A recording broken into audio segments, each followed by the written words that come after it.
Comment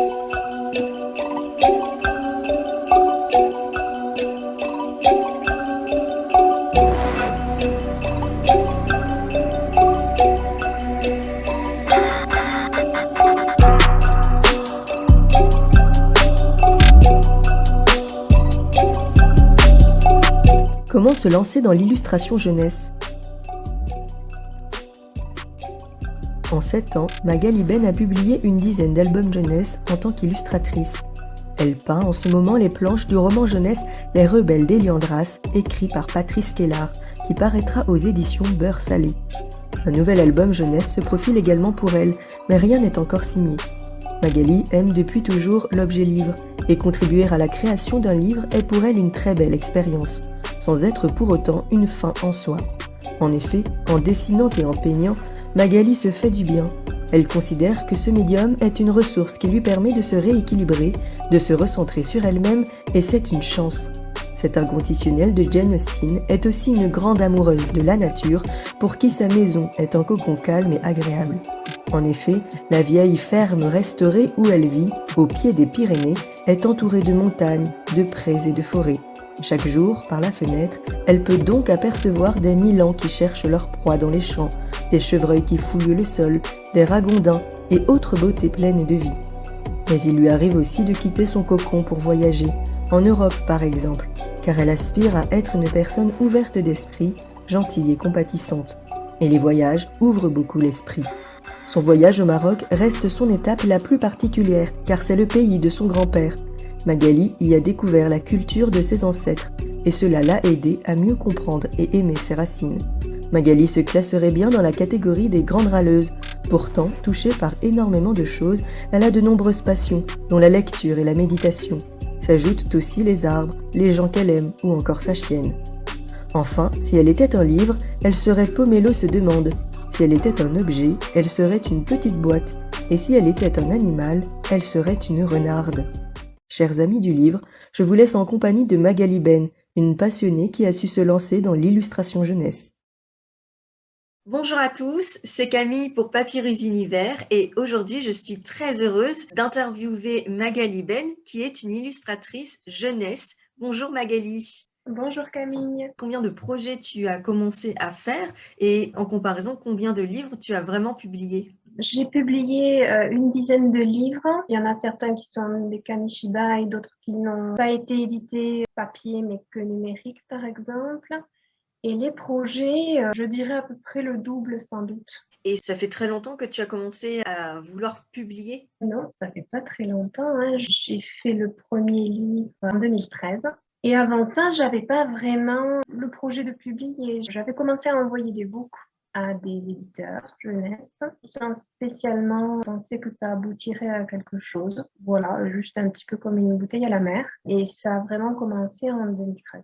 Et alors, est-ce que tu as eu des difficultés à trouver ton premier éditeur? Non, pas tant que ça. Comme je disais tout à l'heure, j'ai envoyé des books, des portfolios à pas mal d'éditeurs. Je me souviens plus à l'époque si j'avais une grosse liste ou pas. J'ai envoyé voilà, spontanément comme ça. Et un jour, j'ai reçu un coup de fil de Bill Bouquet qui me proposait un texte. J'ai pas trouvé que c'était si compliqué que ça, non. J'ai même été assez surprise qu'on me demande pas de référence, qu'on me demande pas quelles écoles j'avais fait, etc. Tu avais envoyé donc un book qui montrait déjà ce que tu avais pu faire, quel était ton travail en fait. Oui, j'avais fait quelques projets en binôme avec des auteurs qui m'avaient proposé des textes. J'avais donc fait 3-4 illustrations pour ces textes-là. Ça m'avait permis justement de constituer un petit peu un book, de montrer un peu mon univers, de l'affiner, de savoir moi-même ce que je voulais faire. Et à partir de là, j'ai envoyé ce portfolio à la fois de projets perso, à la fois de projets en binôme avec des auteurs. C'est ça que j'ai montré, c'est vraiment là-dessus qu'ils ont choisi. Je sais pas vraiment forcément ce qui se fait en fait et ce qui plaît, mais je me souviens être allée à les Journées Portes Ouvertes de Milan qui se trouvaient à Toulouse. Je sais pas si ça se fait encore, mais il y a quelques années, j'avais fait ça et j'avais rencontré des éditeurs du coup qui me disaient: «Ah ça c'est chouette, ah ça non, ça se fait plus du tout. Ah par contre les visages là, celui-là il est parfait, c'est exactement ce qu'on recherche en ce moment». Donc il y a quand même des modes.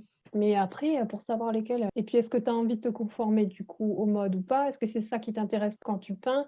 Et moi, je suis toujours un peu coincée dans mon truc de si ça me fait pas plaisir de le faire, je le fais pas. Je pense que ce qui me coince beaucoup moins, c'est ça. C'est que vraiment j'ai besoin de me faire plaisir. Est-ce que tu voudrais bien nous parler d'un projet en particulier que tu as publié avec un éditeur? Oui, je peux parler de Ils sont. C'est un livre pour lequel le texte m'a été proposé par une éditrice canadienne. Ce sont des Acadiens, donc c'est un texte en français qui était une chanson à la base, qui parle de l'homosexualité. C'était un texte très très court qui voulait transformer en album jeunesse. Ce qu'il y a d'un peu particulier avec ce livre-là et avec quelques autres que j'ai fait pour cet éditeur, le nom de l'éditeur, c'est Bouton d'or Acadie. C'est qu'ils ont une implication assez forte dans la conception du livre dans sa totalité, c'est-à-dire que l'éditrice a un point de vue artistique et elle contribue assez activement en fait à la création des images. Quand elle a des idées, on en discute. Et il y a des images pour lesquelles elle a beaucoup contribué en fait, modifier les images, suggérer sans jamais obliger bien sûr, mais sa contribution a été particulièrement importante et ça a donné quelque chose d'assez chouette. Je peux te montrer si tu veux. Avec plaisir. Donc ça s'appelle Ils sont.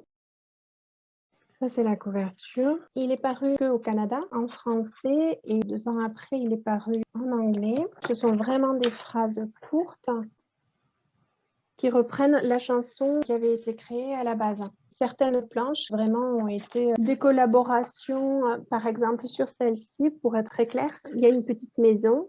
La maison n'avait pas forcément exactement cette architecture, sachant qu'en fait, l'éditrice souhaitait que l'architecture ressemble davantage à une architecture locale qu'ils ont là-bas à l'ouest du Canada. Donc, c'était intéressant d'avoir ce type de collaboration, en fait. Ça, c'est la version anglaise qui est parue au Canada anglophone, pour le coup. Chaque fois, on a procédé de la même façon. J'ai fait 3 ouvrages avec elle. Donc, elle me confie le texte en me disant, vas-y, propose quelque chose. Éventuellement, elle me donne une direction. Elle aimerait que ce soit un peu épuré ou elle aimerait que ce soit poétique ou voilà. Ça peut être juste 1, 2 mots qui décrivent un petit peu ce qu'elle a envie de retrouver comme ambiance. Je lui montre les croquis, donc de la totalité, le chemin de fer. Et après, souvent, c'est là qu'elle a d'autres idées. Tout simplement, ça lui fait penser à ou tiens, cette planche, ça me suggère telle ou telle idée. Et là, elle m'expose son idée, on en discute et ça peut devenir un travail de collaboration sur certaines planches. Ça fait du bien, quoi, parce que souvent, on travaille longtemps tout seul dans l'illustration du livre. Ça peut être une longue période où, en fait, il y a beaucoup de réflexion. On est juste soi avec soi-même. Et là, d'avoir un dialogue qui s'instaure et quelqu'un qui participe, en fait, d'un point de vue créatif, c'est très enrichissant, c'est chouette, c'est très agréable. Tu as connu donc plusieurs collaborations différentes avec des éditeurs différents. Est-ce que ça s'est honnêtement toujours bien passé? Honnêtement, j'ai eu pas mal de chance. On m'a toujours laissé beaucoup de liberté au niveau de la création. J'ai rarement eu des choses que je ne trouvais pas justifiées, en tout cas. J'ai pu faire des modifications sur certains albums, j'ai pu changer des planches entières. Pas beaucoup en général, mais c'est arrivé. Et honnêtement, chaque fois, ça se justifiait. C'était vraiment pour le mieux parce qu'au final, oui, c'était mieux pour le résultat et pour la cohérence. De temps en temps, quand on passe aussi du croquis à la peinture, on perd certaines choses. Tout simplement, souvent, on fait le croquis assez petit et puis la peinture est beaucoup plus grande. Et il peut y avoir des choses qui paraissaient juste en petit, puis quand on les agrandit, elles sont un peu fausses, donc il faut les reprendre. Donc des fois, je le fais moi-même avant de présenter le travail final. Et puis des fois, c'est plutôt l'éditeur qui me dit « Ah non, là, c'est un peu trop différent de ce sur quoi on avait dit oui pour le croquis » et on modifie. Dans l'ensemble, moi, j'ai pas eu d'album pour lequel il y a eu vraiment une mésentente. Ça, je l'ai jamais eu. J'avais fait toute seule un projet d'herbier, voilà, que j'avais mis en page, il n'y avait pas de texte, donc je l'ai envoyé toute seule. Et j'ai eu beaucoup de réponses d'éditeurs qui me disaient « Ah, on vient juste d'en sortir un herbier, donc c'est pas le bon moment. » Et d'autres qui me disaient « Ah ben oui, mais là, dans un mois, on a ce projet-là qui correspond à peu près. » Je vois que leur choix d'illustrateur, des fois, c'est ça aussi. Est-ce que cette activité d'illustratrice jeunesse se couple avec une autre activité qui est liée au dessin, à l'illustration en général? Quand je ne suis pas sur un album ou sur un roman illustré ou sur quelque chose qui a pour support un contrat d'édition, bien sûr, oui. J'essaie justement de faire des choses qui sont plus personnelles et qui me ressemblent davantage. Il n'y a pas la contrainte du texte, bien sûr. C'est en soi pas forcément très facile de faire sans un texte, mais c'est aussi tout l'intérêt de pouvoir faire des choses qui sont plus personnelles, qui me ressemblent davantage. Ouais. Le peu de fois où j'arrive à travailler en dehors de l'édition jeunesse, finalement, on est plus sur des relations clients-freelance qui ressemblent plus au monde du travail classique. où là, on reconnaît davantage le temps de travail. Est-ce que tu as toujours voulu être illustratrice jeunesse ou bien c'est venu plus tard? Et est-ce que du coup tu exerces un autre métier à côté? Non, c'est pas quelque chose qui est très ancien. J'y avais même jamais pensé, je crois. Quand j'étais plus jeune, vraiment très jeune, adolescente, je voulais faire styliste de mode. J'ai commencé à dessiner à cette période, je pense. Et puis après, j'ai laissé tomber, j'ai fait des études d'histoire de l'art et je travaille toujours dans la médiation culturelle maintenant. Je pense que ça dépend énormément du parcours de chacun. Mais dans la mesure où moi, j'ai pas fait des études d'illustratrice, j'ai un métier à côté et c'est pas mon activité principale, hein. Je pense que chacun a son propre parcours. Moi, ça s'est fait tout à fait par hasard. J'ai une amie qui avait écrit une histoire il y a quelques années, qui se souvenait que je dessinais quand on était au lycée, qui m'a dit: «Ah Magali, tu voudrais pas l'illustrer, ce serait sympa». On l'a fait ensemble. Elle avait envie de l'auto-éditer, je crois, à la base, mais on l'avait présenté à des éditeurs. C'est suite au retour de ce projet-là que j'ai commencé à me dire: «Tiens, pourquoi pas?» On a eu vraiment des retours très positifs. Je me suis dit: «Bon, pourquoi pas continuer et puis pourquoi pas, développer le dessin qui avait presque plus de place du tout dans mon quotidien», hein. Je pense que j'ai passé, de nombreuses années sans dessiner du tout, sans peindre du tout. Qu'est-ce que le monde de l'édition t'a apporté? Est-ce que par exemple tu as déjà pensé à l'auto-édition? Oui, régulièrement. Régulièrement, je me dis: «Pourquoi pas l'auto-édition?» Et puis après, eh ben, c'est toujours pareil, comme moi j'ai un emploi à plein temps, je suis obligée de reposer mes pieds sur terre à un moment donné et faire des choix. Pour moi, l'illustration, c'est mon temps libre, donc c'est mes soirées, mes week-ends, mes vacances. Donc je préfère me concentrer en fait sur la partie qui me plaît le plus. Et la partie qui me plaît le plus, c'est pas mettre en forme un projet sur internet pour le présenter à des gens, penser à des compensations, c'est pas faire l'éditeur, c'est pas faire le distributeur non plus.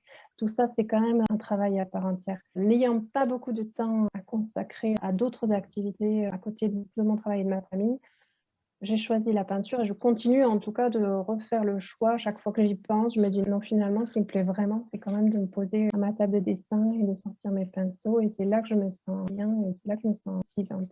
La reconnaissance, c'est de voir le livre une fois qu'il est sorti en papier? C'est plus la cerise sur le gâteau. C'est sympa, mais j'avoue que même si c'est pas édité, ça me va aussi. Non, ce qui est chouette, c'est d'être content de ce que tu as fait. C'est difficile parce que sur un album, il y a beaucoup de planches et finalement, quand tu fais un projet, tu as plus de satisfaction peut-être à retrouver dans ta peinture quelque chose qui va bien. Sur un ensemble d'une quinzaine ou d'une vingtaine de planches, finalement, il y en a qui vont bien, il y en a d'autres qui vont moins bien. Ça forme une cohérence, mais on peut pas être satisfait de tout. Enfin, en tout cas, moi, je suis rarement satisfaite de l'ensemble. Après, effectivement, quand c'est imprimé, ce qui est chouette, c'est que ça prend une autre dimension et souvent, l'objet livre fait qu'on revoit un petit peu de façon peut-être un peu plus indulgente son travail que quand on avait les planches. Moi, souvent, j'ai tendance à me dire: «Oh bon, ben, finalement, ça va, c'est sympa, ça passe».